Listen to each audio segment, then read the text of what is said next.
Aujourd'hui, je vais vous partager un format légèrement différent de ce que j'ai l'habitude de faire d'habitude sur YouTube. Aujourd'hui, je vais vous partager une masterclass. Et une masterclass dans laquelle j'ai expliqué pourquoi manger moins, bouger plus après 40 ans, ça peut carrément être contre-productif. Et ça peut paraître contre-intuitif parce qu'on nous a toujours dit que pour maigrir, il fallait manger moins, bouger plus, en gros, faire régime et faire beaucoup de sport. Le problème, c'est qu'après 40 ans, le déficit calorique, ça peut impacter négativement le métabolisme et donc carrément le bloquer au lieu de le relancer. Et dans cette masterclass, j'explique pourquoi physiologiquement.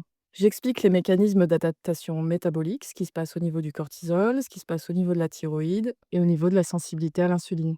Et si vous ne me connaissez pas encore, je suis Ludivine, je suis masseur kinésithérapeute, ostéopathe, diplômée en micronutrition, alimentation, prévention santé et spécialisée dans la santé des femmes après 40 ans. Et j'en profite pour vous parler d'une petite nouveauté. J'ai regroupé mes 10 meilleures masterclass dans un coffret. C'est très orienté compréhension. J'explique pourquoi et comment le métabolisme change après 40 ans, pourquoi il ne répond plus de la même manière et quels sont les blocages spécifiques. Par contre, attention, ce ne sont pas des protocoles clés en main. Ici, j'expose toute la théorie. Donc si vous voulez des solutions personnalisées après, il faudra passer par mon accompagnement ALTA. Mais si vous voulez d'abord comprendre ce qui se passe dans votre corps, identifier vos blocages métaboliques et avoir une approche scientifique et physiologique, alors ce coffret est pour vous. Le lien est dans la description juste en dessous. Allez, maintenant, on rentre dans le vif du sujet. Place à cette masterclass dans laquelle je vous explique pourquoi manger moins, bouger plus, c'est pas forcément la meilleure stratégie après 40 ans. Pourquoi manger moins, bouger plus, ça devient problématique à la ménopause, pourquoi ça impacte le métabolisme après 40 ans.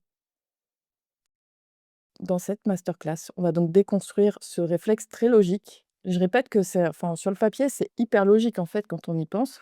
Manger moins, bouger plus pour diminuer ses apports caloriques, pour augmenter ses dépenses. Comme ça, on se dit, bah, finalement, ça fait un déficit calorique et je vais maigrir. Ce qui est donc très logique sur le papier. On va voir pourquoi après 40 ans, ben, c'est pas si simple que ça.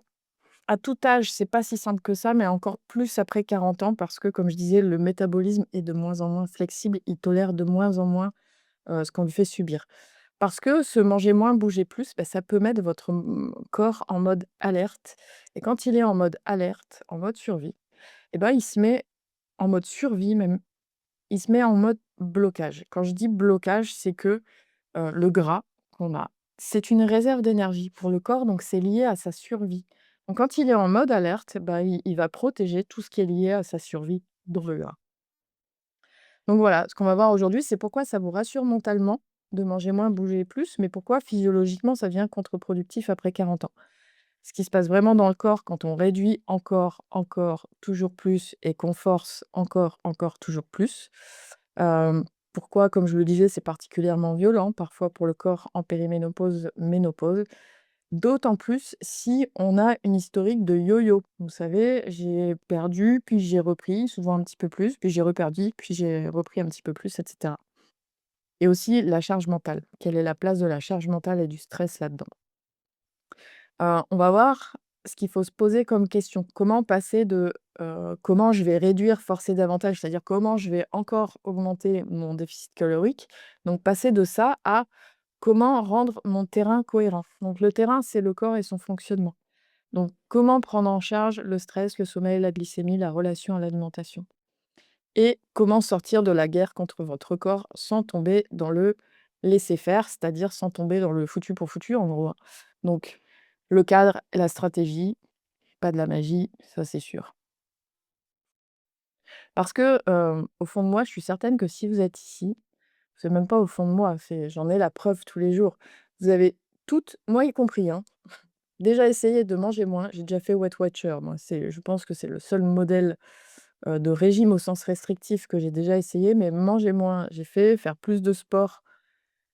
Alors, je l'ai pas fait pour maigrir. Quand je faisais plus de sport, c'est parce que j'avais envie de le faire. Je me suis pas forcée à faire du sport pour maigrir, mais voilà, supprimer les glucides, je l'ai déjà fait pour maigrir, je l'ai déjà fait aussi par contre dans d'autres buts, clarté mentale et productivité et quand on le fait dans ce but-là, ça marche bien.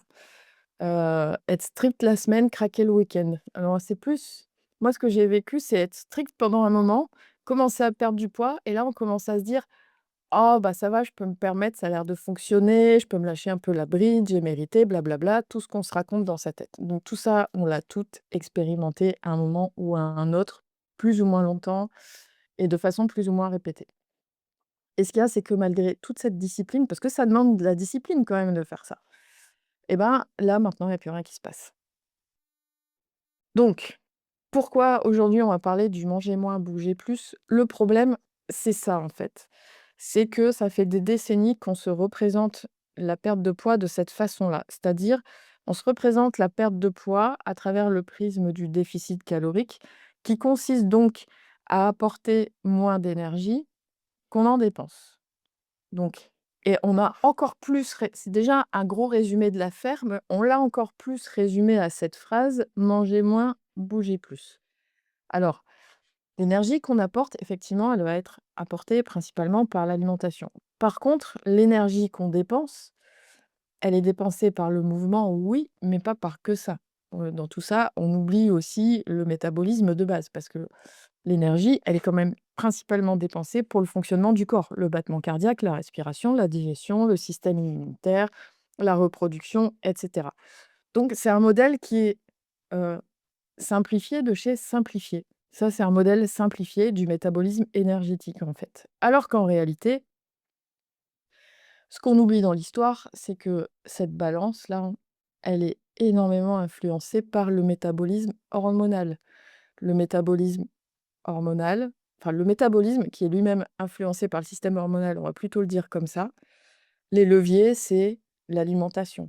Enfin, c'est levier d'influence, c'est l'alimentation, le système nerveux, le degré d'inflammation qu'on peut avoir dans le corps, la glycémie, le sommeil, le mouvement, la récupération, le muscle. Le muscle, c'est un organe, il est considéré comme tel maintenant, va aussi influencer le métabolisme.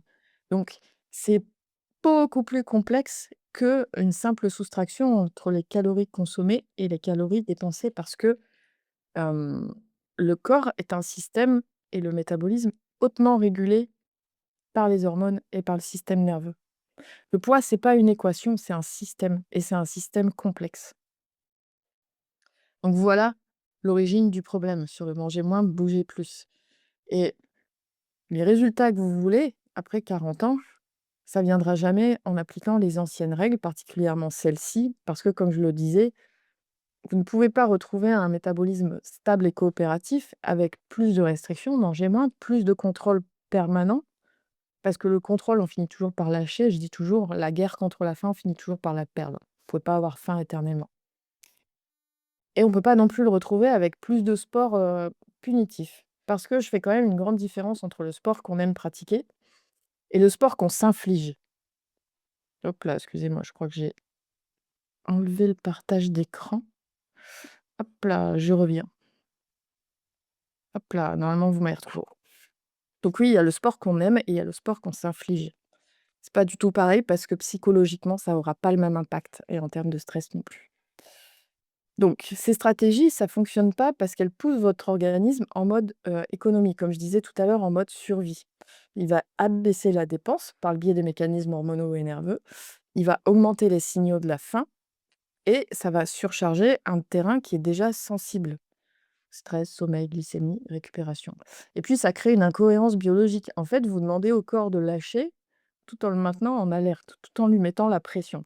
C'est comme vous quand on vous dit, «Bah, t'énerve pas, détends-toi». Plus on va vous dire: «T'énerve pas», plus vous allez être tendu. Enfin, je sais pas vous, mais moi, c'est comme ça en tout cas. Et en fait, ce qui va créer les résultats, c'est optimiser le terrain. Donc optimiser le fonctionnement de votre corps, réguler le stress, stabiliser la glycémie, avoir un sommeil récupérateur et avoir une stratégie d'entraînement, si vous faites du sport, qui est compatible avec la physiologie post 45 ans, c'est-à-dire, pour résumer, qui ne va pas appliquer un stress sur un organisme déjà stressé. Donc c'est ce qu'on va voir aujourd'hui. Donc l'objectif aujourd'hui, c'est d'avoir une grille de lecture claire, adulte, applicable à votre physiologie après 40 ans. Hop, attendez, j'ai perdu le chat encore une fois, je suis désolée. Hop, je le vois pas. Bon, c'est pas grave, j'imagine que vous me voyez et que vous m'entendez. Donc, on va voir pourquoi bouger moins, bouger plus et manger moins, ça rassure, mais pourquoi ça fonctionne plus après 40 ans? Ce qui se passe dans votre corps quand vous faites ça. Pourquoi c'est violent après 40 ans en péri? préménopause ou en ménopause, en fonction de l'historique de votre régime et de votre charge mentale. Et on va voir du coup, si c'est pas ça qui marche, bah, qu'est-ce qu'on fait? Chercher la stratégie cohérente avec votre métabolisme actuel. Donc l'objectif de l'heure, ça sera de passer de contrôler davantage à hop là, ah mais j'ai un crayon maintenant dans la vous voyez, les bêtises que je fais ou pas? J'ai fait des traits. Bref, c'est pas très grave, je les enlèverai après. Donc passer de contrôler davantage à réguler mieux, sans promesse magique et sans que ça soit simpliste non plus, évidemment. Oh les il y a les traits qui restent, quelle horreur. Je vais essayer de les effacer quand même.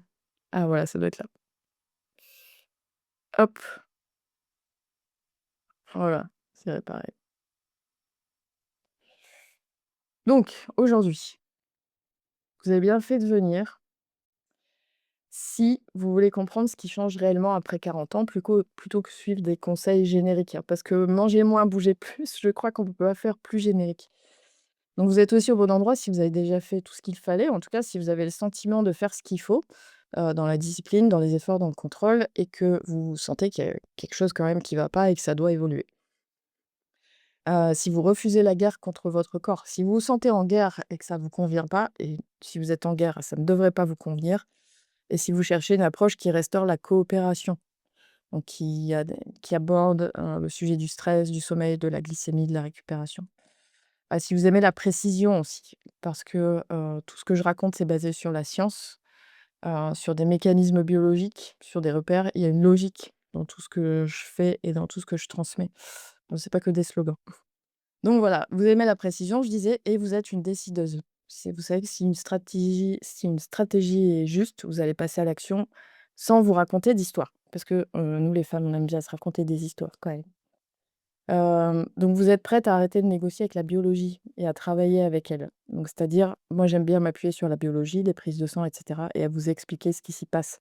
C'est-à-dire ne pas se contenter d'être dans les normes biologiques qui veulent juste dire que vous n'êtes pas malade, mais aller voir si au-delà du fait de ne pas être malade, est-ce que votre corps fonctionne de manière optimale? Donc il faut aussi que vous soyez prête à remettre en question des stratégies qui ont déjà fonctionné peut-être par le passé, hein, le manger moins, bouger plus, Weight Watcher, des choses comme ça, le comptage de calories. Être prête à remettre ça en question si, effectivement aujourd'hui ça fonctionne plus, faut se poser les bonnes questions. Et puis être disposée à regarder les vrais leviers, c'est-à-dire le stress réel, le sommeil, la stabilité de la glycémie et la récupération. Donc pas aller voir uniquement est-ce que, enfin combien de calories je mange, combien d'heures j'ai fait de cardio et quel est le déficit généré entre les 2. Il faut aussi que vous soyez dans la quête d'une stratégie durable, hein. Moi, je vais pas vous dire, «Je vais vous faire perdre 10 kilos en 3 mois et après ciao bye bye, décidez-vous, débrouillez-vous». C'est ce que je propose, moi, c'est un changement de paradigme, c'est-à-dire qu'on met des choses en place et puis, on les garde à vie. C'est pas quelque chose, il y a pas une stabilisation, il y a pas je sais pas quoi derrière, c'est vraiment, hem, on change notre mode de vie. Tout ça, bien sûr, on le rend compatible avec, vos défis personnels, que ce soit le travail, les responsabilités, la charge mentale. Et donc, il faut que vous vouliez devenir compétente sur votre physiologie, avoir envie de comprendre comment vous fonctionnez. Parce que moi, je ne vais pas vous donner un plan alimentaire et d'entraînement, par exemple, sur 6 semaines, 8 semaines, 12 semaines.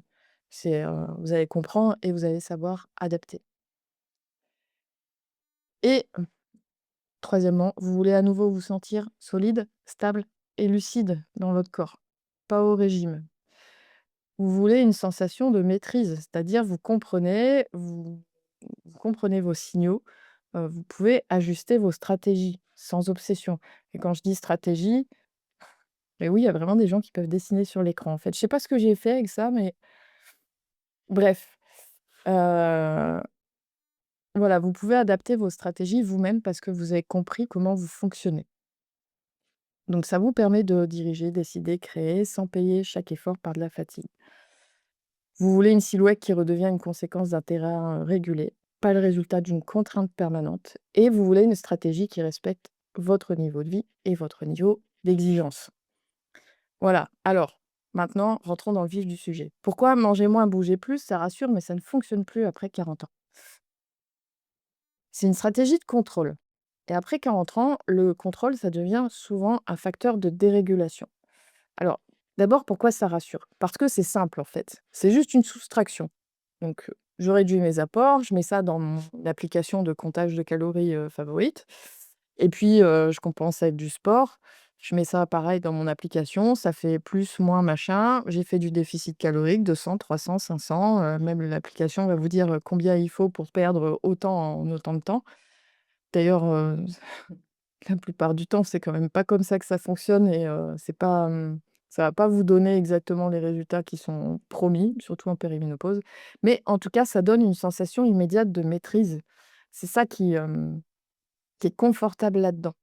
En plus, c'est culturellement validé parce que c'est un modèle qu'on utilise depuis des décennies, qui peut être préconisé par les diététiciens, par les médecins.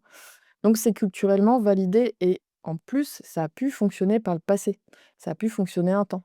Donc votre cerveau a conclu que le problème, c'est pas la méthode, c'est peut-être l'intensité que vous y mettez actuellement. Sauf qu'après 40 ans, bah, la physiologie change. Donc vous ne jouez plus avec les mêmes paramètres. Donc vous n'avez pas besoin de plus de discipline.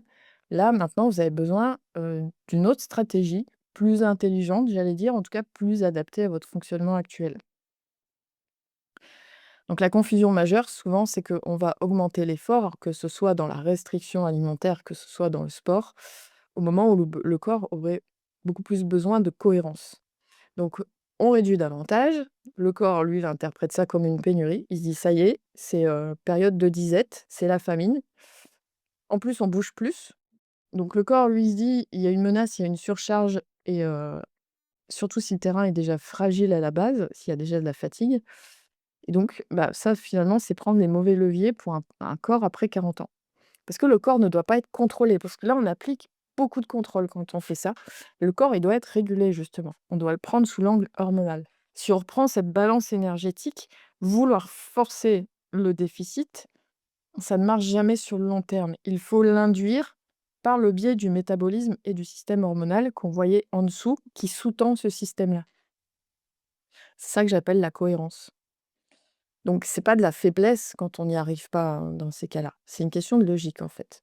Et la ménopause, c'est une phase de transition hormonale profonde qui impacte le métabolisme par le biais des oestrogènes qui diminuent, très fortement pour quasiment disparaître.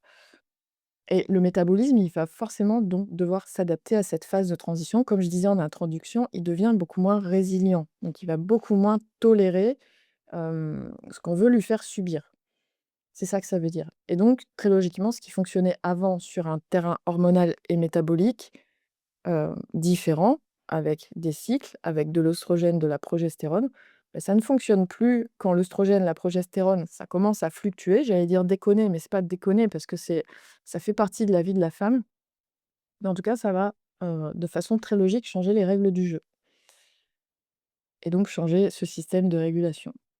Donc, vous avez déjà appliqué une méthode, qui est cohérente avec ce qu'on vous a appris ou avec ce qu'on vous a montré ou avec ce que vous avez lu, entendu.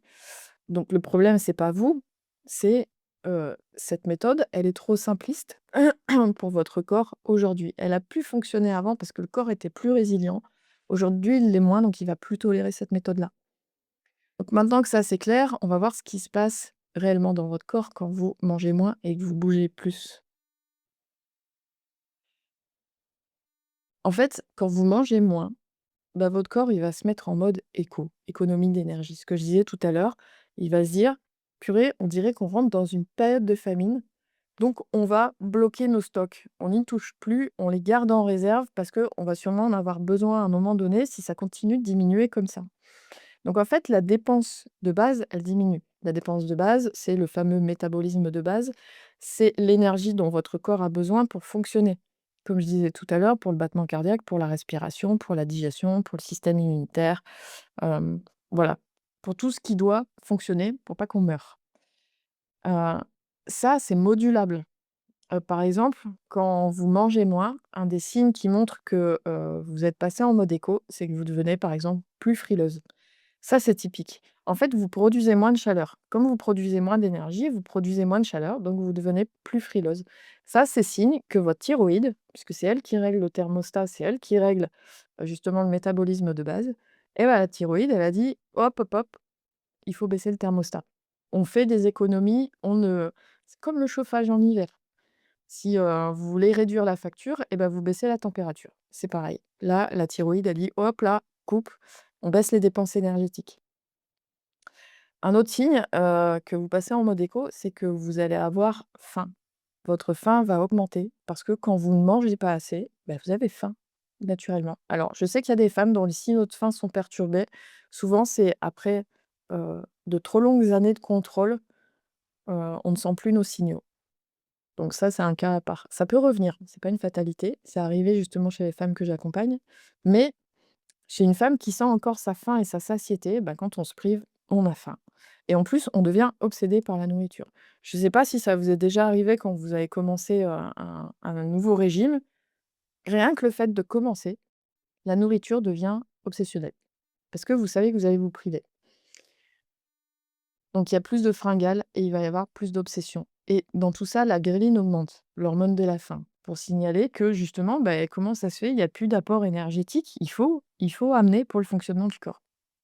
Et tout ça parce que, bah, votre corps, vous protège, votre corps se protège. Il va pas se laisser mourir, de faim comme ça. Et ce qu'il considère vital, c'est-à-dire l'énergie, le cycle veille-sommeil, l'humeur, la récupération, tout ça, il va protéger. C'est pour ça qu'il y a une baisse, du thermostat, parce que vous avez envoyé un signal de pénurie. Donc voilà ce qui se passe quand vous mettez en pénurie alimentaire, quand vous mangez moins, restriction alimentaire. Bah, le cerveau, il détecte une pénurie, donc il va baisser son métabolisme, il va baisser ses dépenses énergétiques. Vous allez avoir une obsession alimentaire et de la faim. C'est ça le mode éco. Le problème, c'est pas tellement les calories, c'est le signal de pénurie que ça envoie. Maintenant, le bouger plus. 3 conséquences. Ça va amplifier le stress. À un moment donné, quand on bouge, beaucoup, quand on est toujours en mouvement, et surtout si on est sur un terrain déjà stressé, ça va augmenter ces signaux de stress. Et les entraînements particulièrement intenses, comme le cardio, mais le cardio intense, ça va être un amplificateur de ce stress, au lieu d'être un soutien.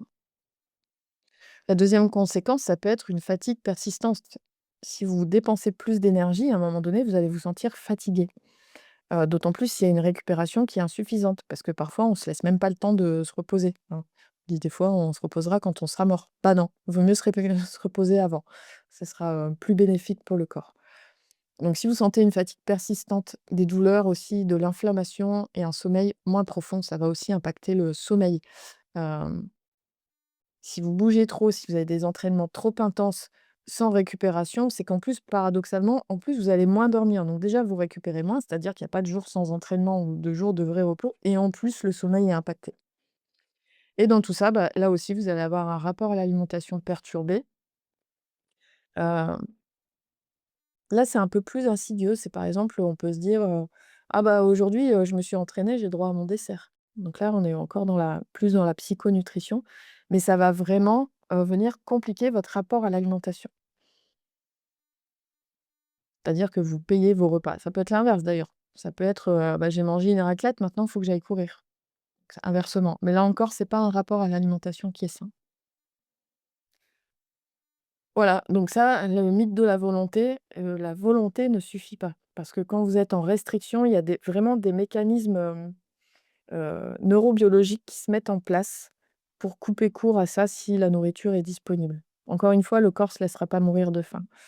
Donc restriction, fatigue, frustration, ça entraîne quoi? Des craquages. Craquage, ça entraîne la culpabilité et quand vous culpabilisez, hop, vous en remettez une couche en disant: «Ah non, demain, vraiment, je mange moins».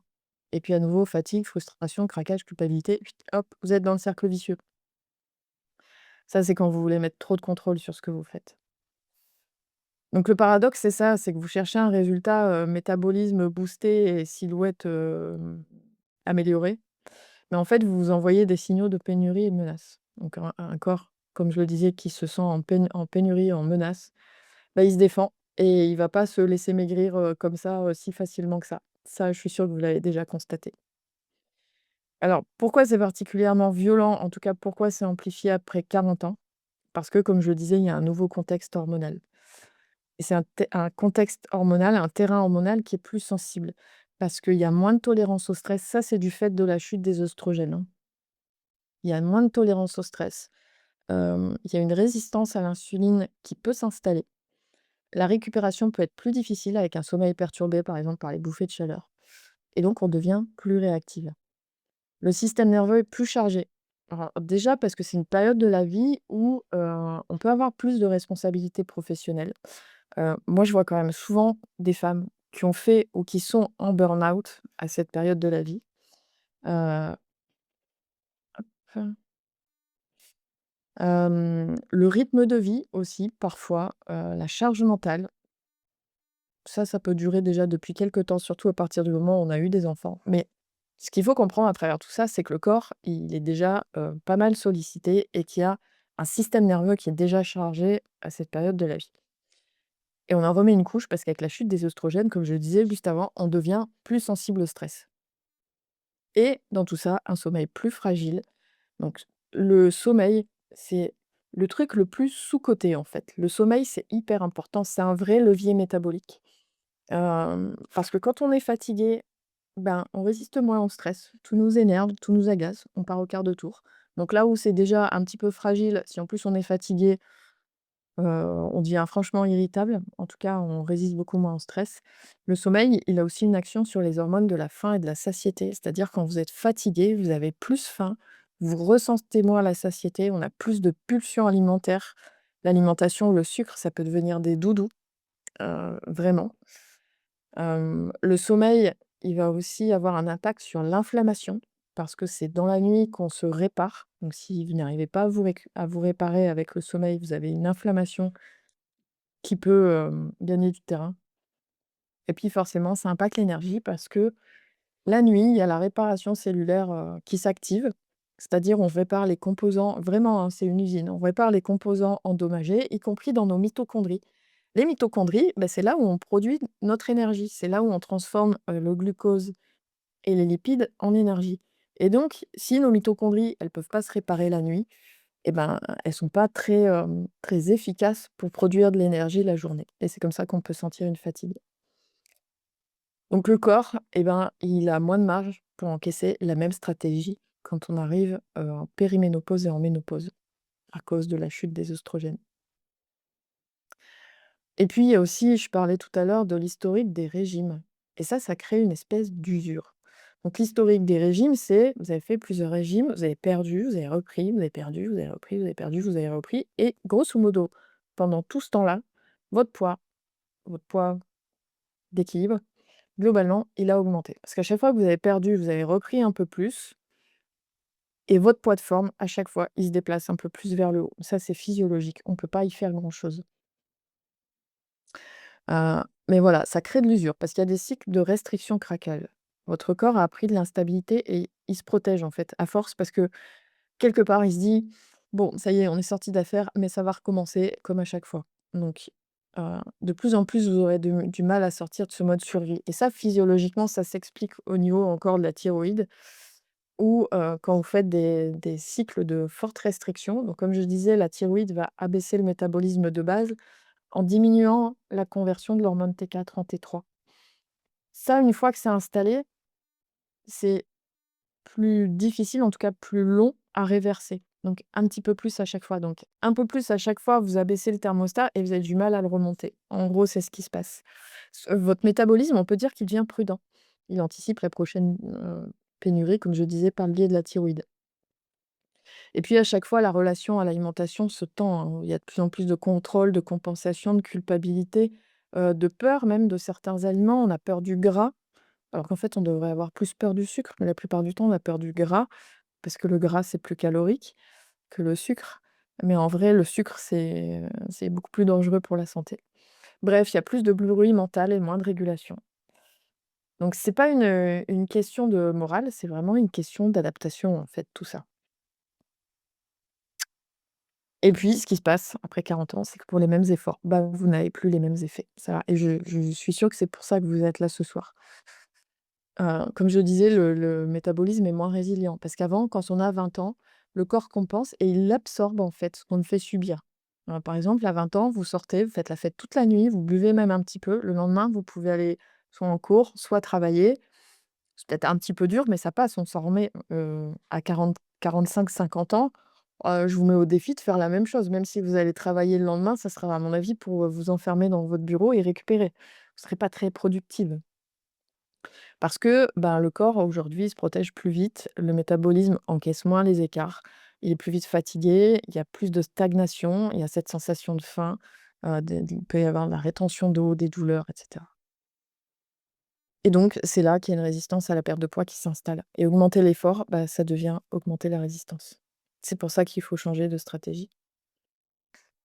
Donc si c'est pas cette stratégie-là la bonne, c'est quoi le vrai travail? Et ben, le vrai travail, c'est de remplacer une logique de contrôle par une logique de régulation. Régulation de ce terrain hormonal, heu et même de ce terrain, nerveux. C'est ça qui change tout, en fait. On ne peut plus jouer qu'avec le déficit calorique. Il faut vraiment aller tenir compte du métabolisme et de sa régulation. Donc après 40 ans, l'objectif, c'est plus de forcer, ça vous l'aurez compris. L'objectif, c'est de rendre le terrain compatible avec le résultat qu'on veut. Faut pas chercher un protocole de plus, faut chercher vraiment de la cohérence biologique. Comment remettre le corps en équilibre? C'est ça la vraie question. Et quand vous remettez le corps dans son équilibre, le poids, ça devient une conséquence. Pour moi, le corps, c'est toujours un symptôme. Le brouillard mental, c'est un symptôme. Hem, le les bouffées de chaleur, c'est un symptôme à chercher parce que tout à l'heure, j'ai eu une discussion avec une dame, je lui ai dit: «Pour moi, ça aussi, c'est un symptôme». Je me souviens, les migraines, par exemple, ça peut être un symptôme. Heu, Tout ça, ce sont des symptômes et si on se contente de traiter le symptôme, bah, on résout jamais la cause, en fait et ça revient. Donc on change de question, là, aujourd'hui, on se demande pas comment je peux réduire encore, on se demande: «Qu'est-ce qui dérègle mon système? Qu'est-ce qui fait que mon corps n'est plus en équilibre?» Et donc il y a 4 leviers qui agissent sur le métabolisme, 4 leviers principaux qui sont bien plus efficaces que la volonté à elle seule. Bien sûr, il faut la volonté de changer des choses, ça, on est d'accord. Mais au-delà de la volonté, il faut surtout comprendre ce qui fonctionne. Donc les 4 leviers, ça va être le stress. Donc il faut savoir évaluer son stress, pas celui qu'on déclare. Il y a pas que le stress psychologique, il faut pouvoir évaluer son niveau d'alerte interne. Parce que le stress, il y a le stress psychologique, évidemment, c'est toujours à celui-là qu'on pense en premier. Mais il peut aussi y avoir du stress physique. Par exemple, vous vous entraînez au marathon, vous faites des gros entraînements intensifs cardio, souvent, ça va, générer un stress physique. Il y a aussi le stress physiologique. Par exemple, vous faites de la fièvre, c'est un stress physiologique. Vous buvez de l'alcool, c'est un stress physiologique. Vous avez une résistance à l'insuline, c'est un stress physiologique. Et les stress se cumulent, ils ont la même conséquence, c'est qu'on sécrète du cortisol. Donc le cortisol, c'est un premier levier, pour le métabolisme. Parce que le cortisol, c'est une hormone qu'on appelle hyperglycémiante qui va relâcher du glucose dans le sang, que vous en ayez mangé ou pas, dans tous les cas. Donc ça va activer la sécrétion d'insuline. Donc un stress chronique entraîne un cortisol chronique, entraîne une insuline chronique et donc, à terme, une résistance à l'insuline, prise de poids, stockage abdominal, et cetera. Le deuxième levier, c'est le sommeil. J'en ai parlé tout à l'heure, il est indispensable à la récupération, il est indispensable, à l'équilibre des hormones de la faim et de la satiété. Hem, il est aussi indispensable, j'ai pas pensé à en parler tout à l'heure, mais à la sensibilité à l'insuline, encore elle. Bon, l'insuline, c'est l'hormone du stockage, hein, c'est pour ça que j'en parle souvent. Mais quand on ne dort pas assez, on devient moins sensible à l'insuline et donc on augmente le risque de développer une résistance à l'insuline et un diabète de type 2. D'ailleurs, il y a des études, hein, qui ont montré que, les les diabétiques de type 2 chez qui on améliorait le sommeil, ben, on leur améliorait aussi les marqueurs du diabète. 3e levier, bah, la stabilité glycémique, justement avec cette fameuse insuline pour éviter, les cravings, c'est-à-dire les pulsions alimentaires, pour éviter le stockage parce que l'insuline, c'est l'hormone du stockage et pour stabiliser l'énergie et la clarté mentale. En introduction, je vous ai dit qu'à un moment donné, j'avais, arrêté de manger complètement sucre et glucides, pratiquement. C'était pour mon énergie et ma clarté mentale et ça marche bien quand on fait ça. C'est là où on se rend compte que le sucre, c'est un poison. On s'en rend compte beaucoup chez les enfants aussi. Si vous avez des enfants qui n'ont pas l'habitude de manger, beaucoup de choses sucrées, donnez-leur on a fait l'expérience il y a pas longtemps. On a fait des crêpes chez des amis qui ont absolument pas donné l'habitude du sucre à leurs enfants. On a fait une soirée crêpes, les enfants étaient surexcités, littéralement. C'est une vraie drogue, le sucre. D'ailleurs, c'est aussi une piste chez les enfants, TDAH, le sucre et d'autres choses. Je dérive encore. 4e levier, c'est l'activité physique. mais à condition d'avoir un entraînement compatible avec votre niveau de stress. Si vous avez un métier qui est hyper stressant, que vous êtes au bord du burn-out, c'est peut-être pas forcément le moment de vous entraîner au marathon, sauf si vous sentez que ça vous fait du bien psychologiquement, justement. Il y a toujours cette notion de balance avec les stress qui se cumulent. En tout cas, il faut s'entraîner justement, ni trop ni trop peu, en tout cas si vous voulez progresser et là-dedans, il faut jamais négliger la récupération. D'une part pour votre métabolisme et d'autre part si vous voulez progresser dans votre sport, la récupération, c'est aussi important que les entraînements. D'un autre côté, il faut pas non plus être sédentaire. La sédentarité, ça envoie aussi des signaux de stress au corps. Donc il faut trouver un juste milieu. Pour certains, ça sera effectivement de faire des entraînements, d'aller courir, de faire des choses comme ça parce qu'ils aiment. Pour d'autres, ça sera plutôt de faire de la marche, par exemple, ça sera plus adapté. Encore une fois, là, il faut évaluer les différents niveaux de stress et les cumuls des différents stress. Et puis, il faut passer ensuite du contrôle à la régulation. Donc, le contrôle, c'est serrer, compenser, tenir. Ça, c'est toujours court terme, parce qu'on ne peut pas faire ça indéfiniment. Je crois qu'il y a des études qui ont montré, par exemple, dans les restrictions alimentaires assez fortes, qu'on pouvait tenir 2 ans maximum. Je crois que le maximum, c'était 2 ans. Au bout d'un moment, on lâche forcément. Et ça a un coût très élevé. Mentalement, c'est un coût très élevé. C'est incompatible avec des résultats durables. Par contre, la régulation, donc là, on stabilise, on restaure, on structure. Ça, c'est une vision plus long terme. En tout cas, ça permet d'avoir des résultats plus durables parce que c'est un nouveau paradigme, c'est pas une phase. Donc dans tout ça, il faut trouver un équilibre et cet équilibre, c'est quand on n'a pas besoin de plus strict, mais qu'on a besoin de plus juste. En général, il est toujours question, en tout cas de mon point de vue, de remettre le corps dans son équilibre avant d'envisager quoi que ce soit d'autre. Si vous n'avez pas un corps en équilibre, vous ne pourrez pas avoir de résultats durables. La discipline sans stratégie, bah, c'est juste de la violence bien organisée. Quand on s'inflige, des déficits caloriques extrêmes, pour moi, c'est vraiment, de la violence. Pas volontaire, bien sûr, mais c'est une forme de violence. Voilà comment on passe du contrôle à la régulation. Régulation du terrain, métabolisme coopératif et ensuite viennent les résultats sur la silhouette, l'énergie et la clarté mentale. Clarté mentale. Faut faire les choses dans l'ordre, en fait. Donc concrètement, le vrai travail à faire, c'est de recréer de la sécurité physiologique. Donc, dans nos rythmes, rythme de travail, rythme d'entraînement, rythme alimentaire, rythme veille-sommeil, donc la récupération toujours. En tout cas, avoir un système apaisé, c'est-à-dire un système qui n'est plus sous stress, concrètement. Que ça soit faut une juste dose de stress. Le stress, c'est quand même lié à la survie, mais il faut pas être en stress chronique. Quand on cumule les différents stress. Quand je dis cumuler les différents stress, c'est par exemple, vous avez un stress, psychologique important au travail, donc comme je le disais, s'entraîner à un marathon, ça va pas forcément être la bonne période. De la même façon, c'est pas forcément le moment de se mettre au jeûne intermittent, qui lui aussi va être une forme de stress, physiologique. Donc il faut prendre en compte tout ça. Donc dans le vrai travail, il y a aussi bien sûr l'alimentation, hein. C'est pas non plus magique si, vous mangez trop de façon complètement, déséquilibrée, il y aura pas de miracle, hein. Le miracle ne se passera pas parce que de toute façon l'alimentation, c'est un des leviers pour agir sur le métabolisme. Donc il faut structurer une alimentation qui stabilise, sans obsession, sans restriction chronique, qui stabilise votre métabolisme et qui met le corps en sécurité. Donc apporter les bons aliments au bon moment. Il faut du mouvement. Vous remarquerez que j'ai pas dit sport, mais en tout cas, il faut repenser le mouvement comme un investissement métabolique. Choisir ce qui est juste pour vous à l'instant T. Ça ne veut pas dire qu'aujourd'hui vous êtes hyper stressé au bord du burn-out et du coup vous n'allez pas commencer à faire un marathon. Ça ne veut pas dire que vous ne pouvez pas le faire dans 2 ou 3 ans. Il y en a qui le font à 90 ans, il me semble avoir vu ça il y a pas longtemps. Donc il y a rien d'impossible. Il faut juste le faire sur un terrain qui est prêt à faire ça. Et puis, il faut comprendre, il faut lire votre terrain, apprendre à interpréter ces signaux, les comprendre, hem, les réponses aussi, c'est-à-dire, par exemple, vous vous sentez bien, pas de stress psychologique, vous n'avez pas un surentraînement pour un marathon, vous décidez de vous mettre au jeûne intermittent. Bonne idée, jeûne intermittent en plein de vertus, mais il faut quand même observer la réponse à ce jeûne intermittent. Est-ce que vous vous sentez mieux? Est-ce que vous dormez bien? Parce que chez certaines personnes, ça peut impacter le sommeil.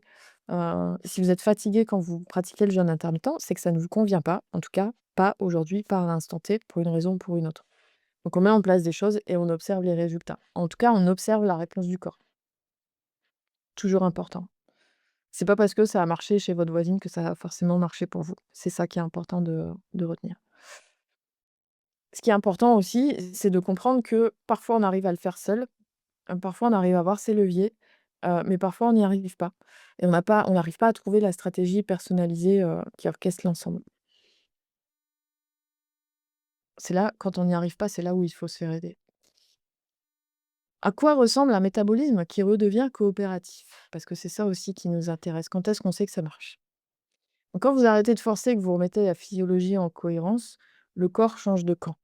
Donc il y a pas que le poids, il y a pas et en plus, il y a pas que le poids sur la balance. Il va y avoir aussi comment vous vous sentez dans vos vêtements, dans votre corps, votre énergie. Est-ce qu'elle est plus stable dans la journée? Moins de coups de barre, moins de pilotage, au café, au sucre, avoir une sensation de faim qui est plus visible, moins de pulsions alimentaires, moins d'obsessions alimentaires.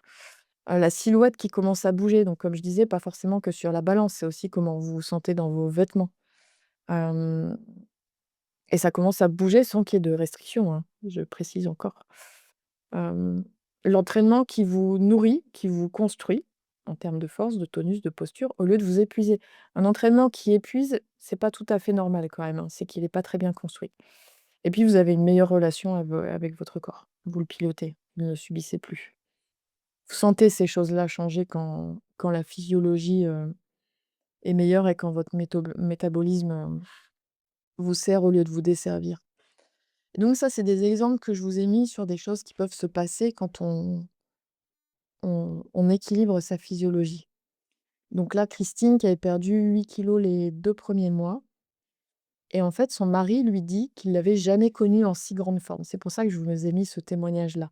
Parce que quand vous faites des choses, hyper restrictives, que vous mangez moins et que vous bougez plus, il y a un moment donné où on sent bien qu'on n'est plus en si grande forme. Alors, il peut y avoir des signaux contradictoires parce que quand on perd du poids, en général, on est content, donc ça remet un peu de peps, mais si on analyse bien, on sent quand même que le corps fatigue.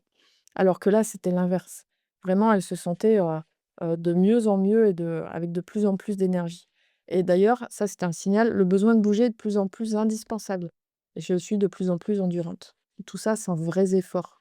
Donc il y a pas eu besoin de se martyriser pour en arriver là. Donc là, Christine, elle avait quasiment banni, les glucides sauf le matin.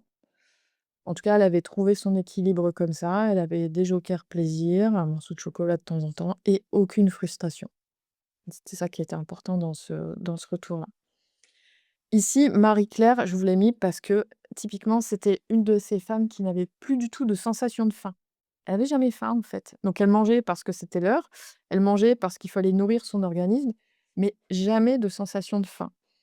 Je pense que ça faisait suite justement à des années, voire des décennies de contrôle alimentaire. Et là, alors c'était pas revenu tout de suite, ça faisait plusieurs mois, hein, je crois que, qu'elle était, dans mon accompagnement et à un moment donné, elle a dit: «Ah mais ça y est, purée, je crois que ça commence à revenir». La sensation de faim revenait. Donc comme quoi, encore une fois, c'est une question de physiologie. Donc au début, c'était assez timide et puis après c'est vraiment revenu. Voilà, sans doute que mon corps se rééquilibre au fil du temps et prend gentiment, sa vitesse de croisière. Voilà, je me sens super bien dans ce nouvel équilibre. C'est des choses comme ça qui peuvent se produire quand on suit sa physiologie et je pense que si vous êtes ici, c'est que vous voulez tout, ce type de résultat. C'est-à-dire quand je dis résultat, c'est un corps qui coopère. Au-delà, des kilos, au-delà de l'énergie, au-delà c'est vraiment un corps qui coopère. C'est pour rester en bonne santé, il faut avoir un corps qui coopère. Donc aujourd'hui, on a vu ce qu'il dérègle. Maintenant, on va voir ce qu'il vous reste à mettre en place pour que ça devienne une norme. Donc ce qu'il va falloir faire, c'est identifier votre profil de dérégulation dominant. Est-ce que vous avez principalement un problème il peut y en avoir plusieurs, hein, ça peut être un mix, mais qu'est-ce qui est dominant? Est-ce que c'est un problème de stress? Est-ce que c'est un problème de glycémie? Donc glycémie, pardon, on peut le voir à la prise de sang. On peut le sentir aussi. Si vous avez des, des grosses fringales dans la journée, avec vraiment un gros coup de mou, ou une envie irrépressible de faire la sieste après manger. Ça, souvent, c'est des signes de glycémie, qui est pas stable sur la journée. Profil de dérégulation dominant, ça peut aussi être le sommeil. Je disais tout à l'heure le truc le plus, sous-coté en termes de santé, mais le sommeil, c'est hyper important. La récupération, est-ce que vous êtes en surentraînement? Est-ce que vous entraînez trop et que vous ne vous laissez pas assez de place pour récupérer? Est-ce que vous êtes dans le cadre de la restriction chronique pendant longtemps? Voilà, il faut identifier, votre profil dominant qui sera aussi du coup votre levier, d'action. Et puis après, prioriser justement les leviers dans le bon ordre. Faut pas vouloir tout faire en même temps. C'est en général contre-productif, donc une chose à la fois. Construire une stratégie alimentaire de stabilité, pas une stratégie de contrôle, donc se reconnecter à ses sensations de faim, de satiété, savoir ce qui est, hem, bon à quel moment de la journée, parce qu'on n'a pas les mêmes besoins toute la journée. Le matin, il va falloir prioriser les protéines. Le midi, c'est globalement là où on peut avoir les 3 catégories de macronutriments. Le soir, pas trop de glucides parce que c'est là où on a le plus de mal à les métaboliser. En tout cas, c'est là où, en général, on va directement les stocker. Donc voilà, avoir une stratégie alimentaire de stabilité, grosso modo, de stabilité de la glycémie. Si vous entraînez, bah, avoir un entraînement qui est compatible avec votre terrain. Donc encore une fois, si vous êtes hyper stressé, c'est pas forcément le moment de vous lancer dans un entraînement de marathon. Mais voilà, si pareil, si vous avez par exemple, 60 ans, que vous commencez vraiment à constater une perte de masse musculaire et ben là, votre stratégie d'entraînement, ça va être de prioriser le renforcement musculaire. Parce que ça, c'est directement corrélé à la longévité, qu'avoir des entraînements de force. Si vous êtes comme moi, assise derrière un bureau toute la journée devant un écran, va falloir prioriser le NEAT, c'est-à-dire, la somme des mouvements que vous faites sur une journée. Donc c'est-à-dire faire des squats toutes les heures ou vous lever, aller marcher une demi heure, facilement 2, 3, 4 fois par jour pour casser cette sédentarité. Heu, si, tout va bien dans votre vie et que vous vous entraînez au marathon et ben, surtout avoir des plages de récupération suffisantes. Voilà, doser l'intensité. C'est ça structurer un entraînement. Et puis mettre, dans tout ça un cadre qui tient dans votre vraie vie, hein, dans votre agenda, dans vos déplacements, dans vos dîners, dans votre travail, dans votre charge mentale. C'est pas la peine de vous dire, «Je vais faire 3 entraînements de force par semaine, je vais aller courir 3 fois aussi et puis, je vais préparer tous les jours, des bons petits plats, ça va me prendre 3 heures et puis je vais faire, 1 heure de méditation tous les matins». C'est pas la peine de vous dire ça si ça tient pas dans votre emploi du temps. Il faut que ça reste cohérent. Donc soit vous choisissez des actions qui rentrent dans votre planning, soit vous décidez d'ajuster votre planning à vos objectifs de vie. Moi, c'est ce que j'ai fait pendant un moment. J'ai décidé de moins travailler pour prioriser, ma santé, et prendre soin de moi, tout simplement. C'est des phases de vie, mais voilà, à un moment donné, faut que tout rentre dans l'agenda de 24 heures où on doit prioriser le sommeil, je vous le rappelle. Donc il est pas question de rogner sur le sommeil pour faire entrer tout le reste. Et puis mesurer, ajuster. Ce que je disais tout à l'heure, on met des choses en place, c'est bien, mais c'est pas parce que ça a marché chez la voisine que ça va forcément fonctionner de la même manière chez vous. Donc il faut aussi observer ce qui se passe et itérer au lieu de repartir à 0 tous les 10 jours. Voilà, j'espère que cette masterclass vous a éclairé. Je vous ai expliqué pourquoi le déficit calorique pouvait impacter négativement le métabolisme après 40 ans. Mais je ne vous ai pas dit comment régler ça, puisque ça relève d'une prise en charge individualisée. Donc si vous voulez aller plus loin, maintenant, il y a deux options. La première, c'est ce coffret pour vous aider à comprendre, vous aider à comprendre mon approche, comment je vois les choses. Et si vous voulez aller plus loin, il y a mon accompagnement ALTA pour régler les blocages métaboliques avec un accompagnement personnalisé sur 6 mois. Tous les liens sont dans la description.